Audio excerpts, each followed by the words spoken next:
چیز سے خبردار ہیں، اور بڑے بڑے جنات کو بھی ان کے تابع کر دیا تھا کہ ان میں سے بعض ان کے لیے غوطہ خوری کرتے تھے اور اس کے علاوہ اور کام بھی کرتے تھے، اور ہم ان کے نگہبان تھے۔ اور ایوب کو یاد کرو جب انہوں نے اپنے پروردگار سے دعا کی کہ مجھے تکلیف پہنچی ہے اور تو سب سے بڑھ کر رحم کرنے والا ہے، تو ہم نے ان کی دعا قبول کر لی اور جو ان کو تکلیف تھی وہ دور کر دی، اور ان کو بال بچے بھی عطا فرمائے اور اپنی مہربانی سے ان کے ساتھ اتنے ہی اور بخشے۔ اور عبادت کرنے والوں کے لیے یہ نصیحت ہے۔ اور اسماعیل اور ادریس اور ذوالکفل کو بھی یاد کرو، یہ سب صبر کرنے والے تھے،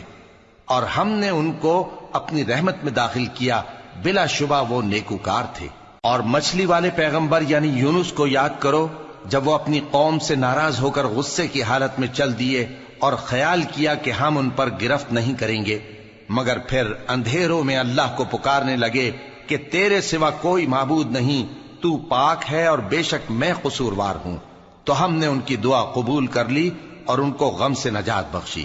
اور ایمان والوں کو ہم اسی طرح نجات دیا کرتے ہیں۔ اور زکریا کو یاد کرو جب انہوں نے اپنے پروردگار کو پکارا کہ پروردگار مجھے اکیلا نہ چھوڑ اور تو سب سے بہتر وارث ہے، تو ہم نے ان کی پکار سن لی اور ان کو یحییٰ بخشے اور ان کی بیوی کو اولاد کے قابل بنا دیا۔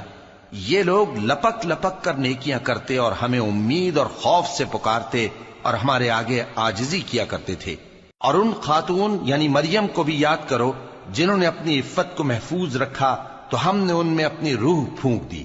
اور ان کو اور ان کے بیٹے کو اہل عالم کے لیے نشانی بنا دیا۔ لوگو، یہ تمہاری جماعت ایک ہی جماعت ہے اور میں تمہارا پروردگار ہوں، تو میری ہی عبادت کیا کرو۔ اور لوگ اپنے معاملے میں باہم متفرق ہو گئے، مگر آخر سب ہماری طرف رجوع کرنے والے ہیں۔ اب جو نیک کام کرے گا اور مومن بھی ہوگا تو اس کی کوشش رائے گا نہیں جائے گی، اور ہم اس کے لیے ثواب اعمال لکھ رہے ہیں۔ اور جس بستی والوں کو ہم نے ہلاک کر دیا، محال ہے کہ رجوع کریں، وہ واپس نہیں آئیں گے، یہاں تک کہ یاجوج اور ماجوج کھول دیے جائیں اور وہ ہر بلندی سے نیچے آ رہے ہوں، اور قیامت کا سچا وعدہ قریب آ جائے تو ناگہاں کافروں کی آنکھیں پھٹی کی پھٹی رہ جائیں اور کہنے لگیں کہ ہائے شامت،